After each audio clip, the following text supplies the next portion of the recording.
বিরতির পর স্বাগত।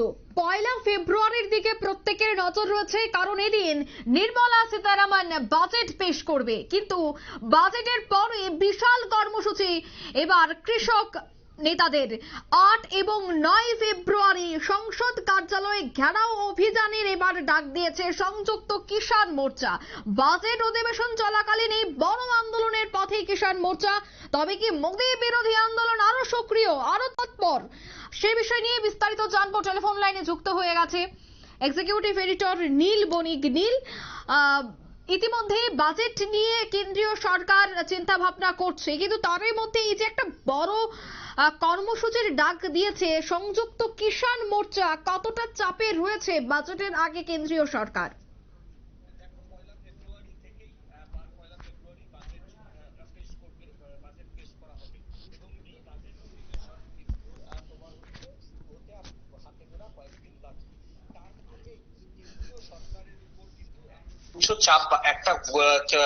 চাপ বাড়িয়ে রাখলো এই সংযুক্ত কিষাণ মোর্চা।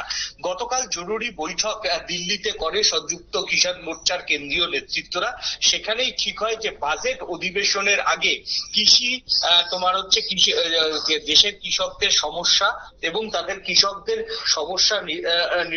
সমস্যা সমাধানে তারা যে যে দাবি করে এসেছিল সেই দাবিগুলো নিয়ে পুনরায় আবার তারা চাপ তৈরি করবে কেন্দ্রীয় সরকারের উপর বা মোদী সরকারের উপর। আমরা জানি যে কয়েকদিন আগেই কেন্দ্রীয় কৃষি মন্ত্রী প্রাক্তন মধ্যপ্রদেশের প্রাক্তন মুখ্যমন্ত্রী শিবরাজ সিং চৌহান, তিনি বর্তমানে কেন্দ্রীয় কৃষি মন্ত্রী, তিনি সমস্ত কৃষক সংগঠনগুলির সঙ্গে বৈঠক করেছিলেন এবং বৈঠক করে তাদেরকে বুঝিয়েছিলেন যে সেন্ট্রাল গভর্নমেন্ট কৃষকদের জন্য কি কি করতে চায়, কত টাকা ফান্ড রিলিজ করতে পারে এই বাজেটে, সেই সমস্ত নিয়ে একটা আলোচনা করেছিল। তবে সেই আলোচনাতে যে সংযুক্ত কিষাণ মোর্চা খুশি হয়নি সেটা কিন্তু গতকালের বৈঠকে পরিষ্কার। গতকাল তারা জরুরি ভিত্তিতে বৈঠক করে একটি দেশব্যাপী কর্মসূচি ঘোষণা করে।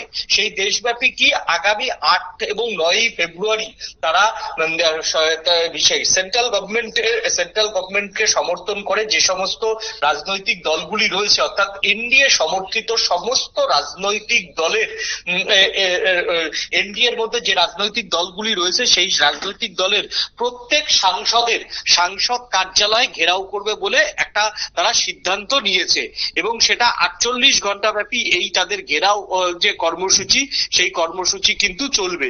এবং তার থেকেই বোঝা যাচ্ছে এ রাজ্যেও কিন্তু এই কর্মসূচির যে প্রভাব পড়বে সেটা বলার অপেক্ষা রাখে না। কারণ এ রাজ্যে দুজন সাংসদ রয়েছেন লোকসভায় আর একজন রাজ্যসভার সাংসদ রয়েছেন। মোট এ রাজ্য থেকে 3 জন সাংসদ রয়েছেন। সেই 3 জন সাংসদেরই সাংসদ যে কার্যালয়, সেই সাংসদ কার্যালয় মূল কার্যালয়ের সামনে কিন্তু তারা অবস্থান বিক্ষোভ করবেন বলে এখনো পর্যন্ত শোনা যাচ্ছে।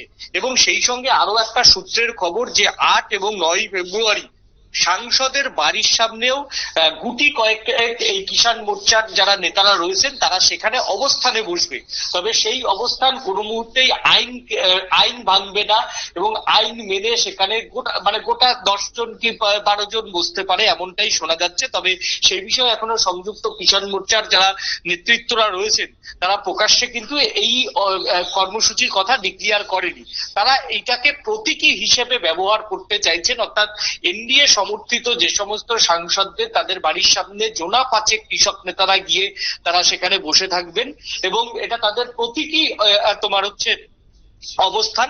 এই প্রতীকী অবস্থানে কোনো মুহূর্তেই সাংসদদের যাতায়াতের ক্ষেত্রে প্রতিবন্ধকতা হবে না এবং এই অবস্থানের মাধ্যমে সাংসদের পরিবার এবং সাংসদের কোনো গাড়ি বা সাংসদের কোনো সিকিউরিটি তারা ব্রেক করবে না বলে কিন্তু নিজেদের মধ্যে সিদ্ধান্ত হয়েছে।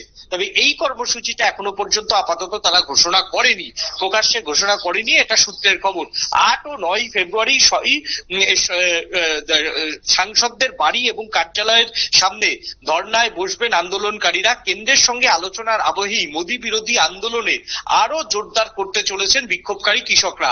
শুক্রবার দিল্লিতে জরুরি বৈঠক করেছেন সংযুক্ত কিষাণ মোর্চার সদস্যরা, সেখানেই এই সিদ্ধান্ত হয়েছে।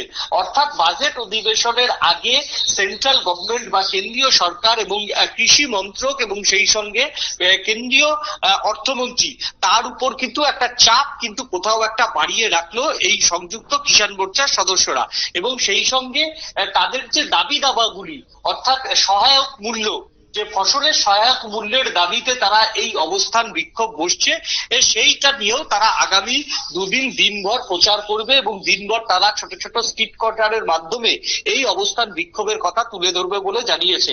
অর্থাৎ আগামী ফেব্রুয়ারি মাসে সংযুক্ত কিষাণ মোর্চা কিন্তু ফের প্রধানমন্ত্রী নরেন্দ্র মোদীর নেতৃত্বাধীন সরকারকে চেপে ধরার যে কৌশল, সেই কৌশল নিল।